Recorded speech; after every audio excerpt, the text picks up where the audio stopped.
eu sou o Ronaldo Lemos e este é o Expresso Futuro. A gente vai falar hoje de economia do conhecimento.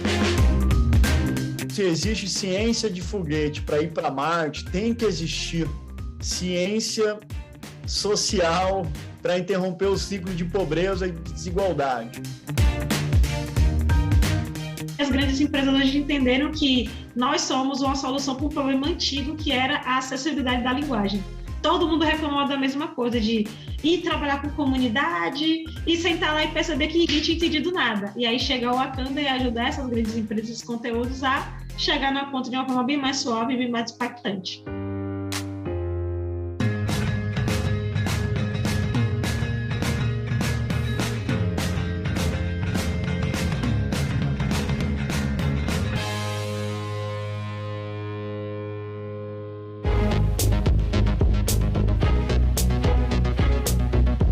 O objetivo que eu acho que a gente tem que ter no Brasil é que todo mundo possa participar da economia da informação, da economia do conhecimento.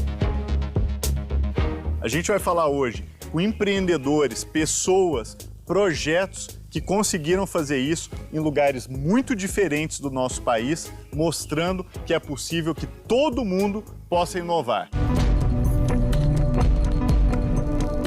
Eu vou falar agora com o Edu Lira. Ele é fundador da Gerando Falcões, uma organização que forma líderes sociais em diversas favelas do Brasil. Ele mostra que empreendedorismo conjugado com educação e trabalho coletivo pode ser uma força de transformação muito grande para o nosso país.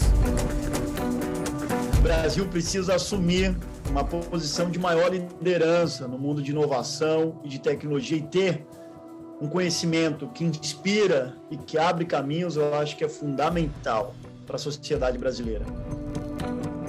A Gerando Falcões é uma plataforma de desenvolvimento social, é um ecossistema de desenvolvimento social que trabalha em rede com centenas de ONGs, hoje já em mais de 1.500 favelas do Brasil, entregando serviços de educação, de desenvolvimento econômico e de cidadania em territórios de favelas. A gente nasceu há 10 anos atrás, no quarto de casa, quando eu ainda morava na casa da minha mãe, uma casa sem reboco por dentro, por fora, mas num quarto que tinha muito sonho, muita coragem de desafiar o status quo e de sonhar com uma favela, com uma periferia diferente. Você talvez hoje seja uma das pessoas que não só sonhou, né, um Brasil diferente, como você está permitindo que outras pessoas, milhares delas, possam também sonhar. Acho que cada vez mais, Ronaldo, a gente precisa ter a coragem de ter sonhos coletivos para o Brasil. O Brasil ganha muito no individual. O que significa? Nós temos histórias emblemáticas de empreendedores, de atletas, de músicos, de indivíduos que conseguiram superar quase que o insuperável e construíram sua história, seu patrimônio, marcas. O Brasil ganha muito no individual, mas perde no coletivo. O que é o coletivo? É a quantidade de pessoas que hoje estão passando fome no Brasil. O coletivo é a gente saber, a partir de dados, de que o número de favelas dobrou na última década. Eram 7 mil e fomos para quase 14 mil favelas. Então isso, no coletivo, a gente vive um grande fracasso social. E a gente tem que transformar esse fracasso social num grande desafio coletivo. E esse desafio tem que ser um sonho. Então a gente, como cidadão, precisa ter sonhos ambiciosos para o nosso país. Só projetos normais num Brasil tão desigual e tão desafiador não é suficiente. Nós precisamos de projetos anormais, de um sonho anormal para o nosso Brasil. Covid-19, essa grande pandemia, levou muito de nós, mas trouxe muito para nós. Uma das coisas mais importantes que essa pandemia trouxe, ela mostrou qual que é o espírito do século XXI, que é a colaboração. O que o século XXI está dizendo para nós, como sociedade? Ou vocês colaborem, ou vocês vão se autodestruir. A nossa base na Gerando Falcões, nessa grande rede, é a colaboração entre lideranças sociais, entre empreendedores, mas também com a sociedade, na construção de uma agenda positiva com a iniciativa privada, de um diálogo com o governo, porque a gente não quer ocupar o lugar do governo, pelo contrário, a gente quer oxigenar o governo, inspirar os governos e construir pactos cidadãos, colocando a favela para ser ouvida pelos governos, mas não na mesa para fazer a ata, mas na mesa para tomar decisões junto com os prefeitos, com os governadores, com quem for, para construir uma sociedade mais justa e que o pobre esteja no centro das nossas decisões. Uma das palavras mais importantes quando a gente pensa em inovação é GovTech, tecnologia aplicada para revolucionar governos.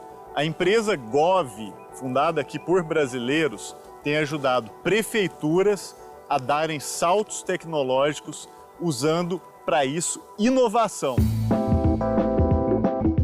De maneira bem resumida, a gente tem como missão aqui na Gov, Ronaldo, ajudar gestores públicos a tomarem decisões com base em dados e evidências. Também, de maneira resumida, o que a gente faz é bem simples. Municípios geram bilhões de dados diariamente. O que a gente faz é pegar todos esses dados que muitas vezes estão presos em silos dentro da administração municipal, então dados financeiros, dados de empresas, dados de pessoas, e a gente ajuda o gestor a pegar todo esse dado, organizar e a partir dessa organização construir análise para assim tomar melhores decisões. Fazer uma contextualização rápida, né? O Brasil é um país de municípios pequenos e médios, né? Aproximadamente 90% dos municípios brasileiros têm menos de 50 mil habitantes. Sabendo ainda que precisa oferecer saúde básica, educação básica, assistência social, que são produtos, né, serviços que não são simples, interferem diretamente na vida da população, principalmente a população mais vulnerável, o dia a dia de um servidor, o dia a dia de uma prefeitura é bastante complicado. E acho que é importante a gente, enquanto cidadão, olhar muitas vezes o município, olhar a administração pública dessa perspectiva, e não da perspectiva meramente de que às vezes eu não estou recebendo o melhor ou o que eu esperava, mas também de entender a complexidade que tem do outro lado. Então, no dia a dia do gestor, né, da pessoa lá, do usuário da plataforma, tá? A gente acaba se tornando um ponto de apoio importante, de fonte de informação, fonte de conhecimento, através dos dados. Então, essa leitura de informações e dados acaba trazendo muitas vezes uma nova realidade, novas oportunidades que aquele município não conhecia. E na prática, dado que a gente está trabalhando principalmente com a parte financeira do município, isso reverte em mais recursos para o município. O ciclo se fecha quando o município passa a ter mais dinheiro, seja porque ele trouxe mais dinheiro, ou seja porque ele otimizou algum recurso que não estava sendo bem gasto, e com isso passa a ter mais dinheiro para ele poder oferecer outros serviços para a população. A gente teve, Ronaldo, no ano passado, a Gov recebeu um investimento de um fundo de venture capital tradicional, mainstream, o que é uma notícia super legal, porque normalmente não se vê investimentos de fundo mainstream em GovTech. Então, a gente captou um investimento bastante relevante para financiar o nosso crescimento nas regiões sul e sudeste. A gente agora está super focado em expandir essas regiões. O que a gente vê? Acho que a gente vê o Brasil no nível federal fazendo avanços importantes, a discussão no nível estadual está começando a acontecer, no nível municipal ainda nem começou. Então a gente vê ainda as cidades brasileiras sem modelo mental para pensar em estratégias de transformação digital. Por outro lado, a gente vê que esse ecossistema está avançando bastante. A gente teve agora a Lei 14129, 2021, que é a Lei de Governo Digital, que tem várias frentes super interessantes que ajudam o município a pensar um pouco no tema, e sem contar, né, a pandemia. Ronaldo, a pandemia ela gerou experimentação. Quando você gera experimentação, né, é difícil não gostar de tecnologia, porque ela ajuda a sua vida. Então, a gente está apostando muito que governos agora sentiram o gostinho de como a tecnologia pode, de fato, transformar a forma como eles entregam serviços públicos, a forma como eles trabalham, a eficiência do orçamento municipal. Esse é um setor que tem um altíssimo potencial de qualquer perspectiva que você olhe. Então, da perspectiva dos fundos de investimento, eles já vêm olhando para esse setor e reconhecendo que é um setor que pode crescer muito, tem muito potencial. Do ponto de vista de quem vai consumir isso, que são os governos, a gente também vê uma mudança muito grande já e uma aceitação maior das tecnologias e do uso e da necessidade de contratação de tecnologias. E acho que falta só a gente, realmente, empreendedores e pessoas interessadas aí em empreender, inovar, olhar para esse setor, olhar para o apoio ao governo e reconhecer que ali a gente tem um impacto, a possibilidade de gerar um impacto para o Brasil, acho que como dificilmente existe outro setor. E a gente tem uma missão social, né? A gente intitula agora como um negócio de impacto social. Então a gente é sim uma empresa privada, mas a gente é, acima de tudo, uma empresa que quer fazer a diferença na sociedade, contribuir para que a gente tenha um país melhor para se viver, começando pelos municípios.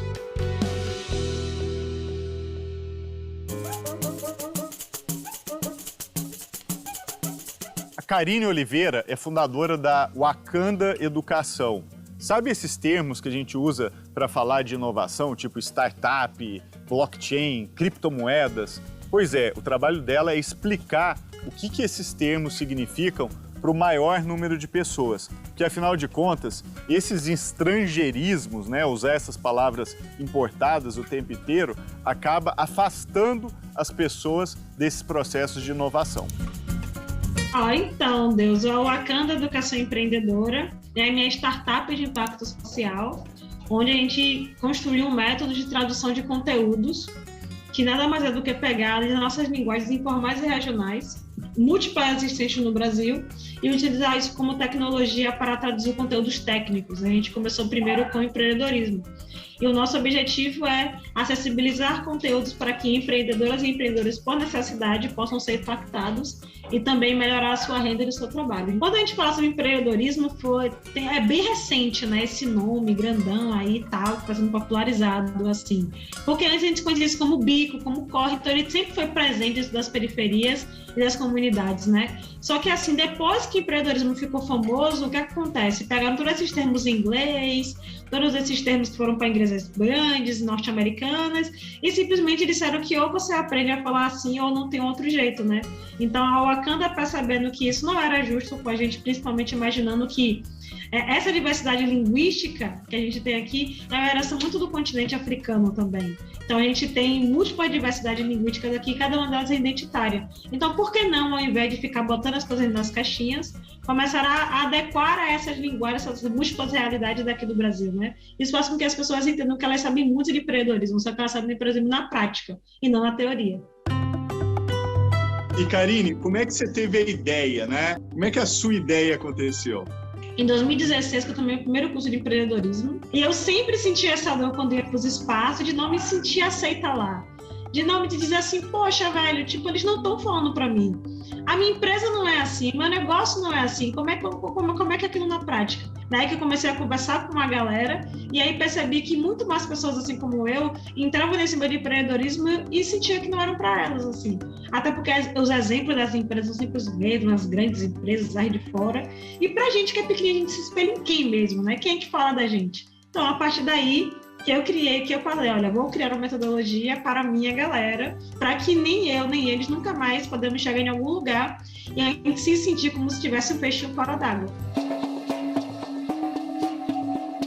Tenho muito orgulho de estar aqui no meu bairro, de trocar essa ideia com a galera aqui, porque não adianta ganhar o mundo e não ser conhecida aqui, né? Então, assim, sempre dando mesmo com a minha galera que tá sempre perto do meu coração, né? Imaginei eles ver aquela menina que dança pagode, que adora funk, tá ligado, velho? E entendendo que a gente pode estudar, construir uma empresa. Então, hoje eles me verem, uau, tipo assim, é muito louco, né? Porque ninguém aqui na minha comunidade conhece a Forbes, mas assim, eu saí no jornal local e todo mundo, uau, meu Deus, uma menina daqui da comunidade, desde velho, saiu do rádio. Eu falei, tudo questão de veículo, né? Karine, e o impacto que você tem na vida das pessoas é gigantesco, né? Isso eu acho que deve ser muito gratificante. A gente ainda está nessa luta para poder ajudar a nossa galera, porque eu falo que eu começo com a galera do -1. Então não é aquela galera que, assim, passou necessidade na pandemia só, é aquela galera que não tinha nenhum tipo de cultura do digital, está se vendo perdido porque, assim, sabe, não acreditava que essa pandemia ia durar tanto tempo e que agora ou tem tecnologia ou não vai. ou não rola. Então, eu estou falando para essa galera como é que a gente faz com que eles percam o medo da tecnologia para então entender como é que ela funciona e como é que ela pode ser anexada na minha vida como uma forma de ajudar, sabe? Karine, outra coisa que incomodou a gente aqui até na realização do programa é que a ideia de empreendedor ainda é homem, branco, né? De perfil social, já pessoa às vezes mais rica, com educação universitária e coisas do tipo. Isso precisa mudar, né? Porque a gente sabe que isso é limitante, isso limita em ideia, limita em inovação. O que você acha que a gente pode fazer, além da Wakanda, que já está fazendo um trabalho incrível, para mudar esse perfil completamente? Maravilhoso, eu acho que a gente começar a trabalhar com essa ideia de diversidade, porque as pessoas só acham que diversidade é só da minha população LGBTQIA+, e não, gente, a diversidade é muito grande, sabe? Nós enquanto o Brasil, nós somos um povo muito diverso, né? Então, eu acho que é tomar cuidado com esse período da história única. Então, eu acho que são pessoas com privilégio começarem a se questionar sobre eu estou andando muito com os meus iguais, eu preciso andar com os diferentes. Então, começar com esses pequenos espaços que a gente tem, chamar mais pessoas, né? A diversidade você tem que viver e não falar sobre ela. Então, procure pessoas diferentes, pessoas trans, pessoas LGBTQIA+, pessoas indígenas, pessoas PCDs, e entenda e viva o mundo delas também. A partir daí a gente começa a compreender que até eu tenho meus pequenos privilégios, assim, sabe? Eu preciso fazer o quê com eles? Abrir as portas para outras pessoas.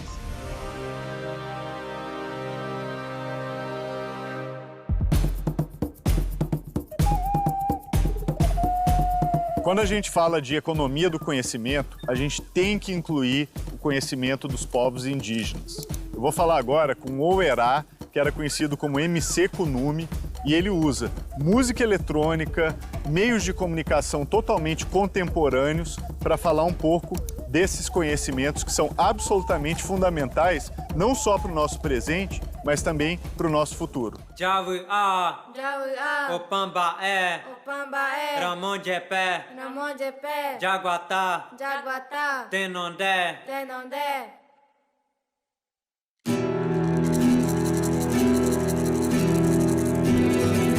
Eu, quando falo mais do meu povo, né? Mais tento colocar todo o povo indígena, falar de luta, né? Tipo, falo uma coisa, né? De que a luta do povo indígena é uma luta de todos, né? Porque a gente luta em defesa da humanidade, né? Pelo bem do ser humano, através da nossa mãe, ela que nos dá vida.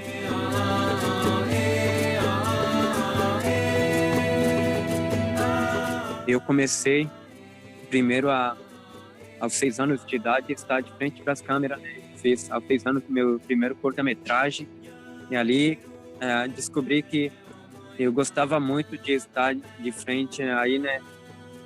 Falando, né, na mídia. Só que antes, quando eu comecei falando apenas o Guarani, que é o meu idioma, né? Porque é importante a gente falar, né, em português, também no nossa própria língua, né? Então é assim, quando vou cantar música, quando vou escrever a música, né? Não é só escrever por escrever, né? Eu acredito que quando escrevo, eu apenas sou um mensageiro aí, né? Da voz, a voz, né? Dos nossos ancestrais, né? Que estão pedindo aí, né? Estão em jeito de guerra, de ajuda também, né? E também de conscientização, né? Quando escrevo histórias também, né? Tipo, tudo que aconteceu com o povo indígena aqui no Brasil. Então, primeira coisa que os alunos hoje no Brasil, né, aprendem é sobre o descobrimento do Brasil, né? Então, eu falo muito, né? Acredito muito que a nossa música, né, escrita por indígena, é tipo uma aula que a gente está dando para o pessoal, né, colocar na cabeça e entender melhor a nossa realidade, né, de como aconteceu verdadeiramente, né, no passado e de como ainda acontece hoje, né, porque mesmo sendo indígena hoje, né, no Brasil, muita gente nem sabe como é que a gente está vivendo na realidade, né, não percebe que são 300 povos diferentes, né, com cultura e língua, né, bem diferente. Então, nem isso nas escolas é ensinado, né? Então, no rap a gente mostra isso, né? Como é que é cantar em Guarani, especialmente fazer rap em Guarani? Quando eu canto o português, eu canto para o pessoal, né, ouvir, entender melhor a história, de tudo isso, né, falando sobre a terra. Mas quando eu canto o meu próprio idioma, eu vejo que levo muita força para o pessoal. Eu sinto, né, é uma força de um pouquinho de tristeza, né, que dá, né, na verdade, angústia, né, por ver, né, que o povo indígena sofreu muito, né, mas mesmo assim a gente vê, ouve até, né, que eles, a gente nunca morreu ainda, né, os ancestrais ainda estão vivos aí, né, preservando aí, né, lutando, né, para afastar todo o mal que chegou aqui, né, nesse país e expulsando, né. Então devemos agradecer aí o povo indígena também, aqueles que infelizmente perderam a vida, né, quando aconteceu o massacre. E por falar de uma realidade também, no começo eu recebi muita crítica, né, porque eu falava que a gente cantava, eu estava cantando música violenta, só que para mim não era violento, né, violência mesmo foi aquilo que estou falando, né, aquilo que estou falando na história, né, na música, né, sobre o massacre que aconteceu, né.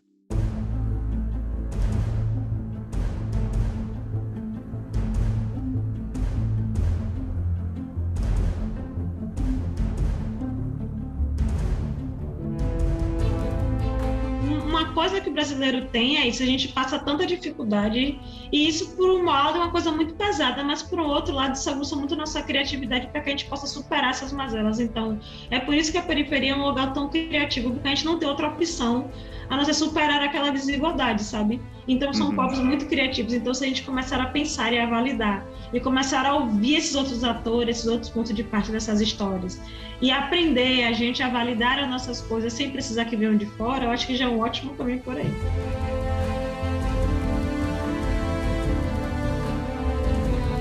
Eu passei muito tempo rodando o Brasil buscando entender como é que a tecnologia podia fomentar a criatividade, né? E especialmente em territórios periféricos de favela.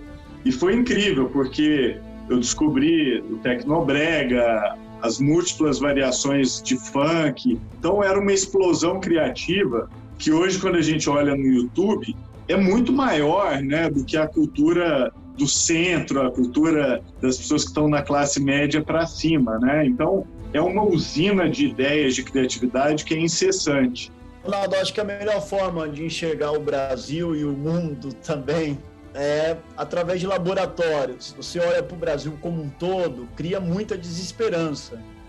Mas se você quebra o Brasil em laboratórios, você vai encontrar a educação de Sobral. Sim, verdade. A pandemia mostrou que quando o terceiro setor se junta à iniciativa privada e à sociedade civil, a gente tem a capacidade de produzir muito resultado, com mais de 6 bilhões de reais que foram injetados na economia social, livrando tanta gente da fome. Agora, um caso que, apesar de não ser no Brasil, eu queria mencionar, que me inspira muito, que mostra que de fato é possível, é o caso de Medellín, Ronaldo. Medellín foi a cidade mais violenta do mundo. Cartel de Cali, cartel de Medellín, Pablo Escobar, toque de recolher às 18 horas, corrupção crônica dentro dos governos e um grande acordo social, numa visão de longo prazo, colocando o pobre no centro, através de uma escuta, construindo pactos cidadãos. Medellín se tornou uma das cidades mais inovadoras do mundo, entregando o melhor para as pessoas que são mais pobres. O orçamento público, a maior parte do recurso é enviado para onde estão os maiores bolsões de pobreza. Então, os lugares que mais precisam recebem mais investimento. E tudo isso através da participação cidadã, consultando a população sobre orçamentos públicos, sobre a tecnologia ou a política pública que vai ser inserida naquele território. E todo aquele nível de violência caiu. O que eu vi lá é que os mais pobres de Medellín são menos pobres do que os demais pobres de toda a América Latina. Então, acho que o Brasil, os prefeitos, os governos, a sociedade civil, o terceiro setor pode se inspirar muito, não no que foi feito em Medellín, mas no como foi feito em Medellín. Depois de ter gravado o Expresso Futuro nos Estados Unidos, na China, pela internet, em vários lugares do mundo, nesta temporada eu mergulhei no Brasil e especialmente no interior do país em busca de pessoas e projetos que estão conseguindo inovar mesmo em tempos tão difíceis. Pessoal, a conclusão não poderia ser diferente. Nosso país é muito inovador e para que ele seja mais ainda, é preciso investir em pessoas. Somos nós, as pessoas, a maior riqueza do nosso país. E transformando o que a gente tem aqui em produtos, serviços e valor econômico, é que a gente vai conseguir encontrar o desenvolvimento. Esse é o meu sonho e eu espero que você compartilhe dele também.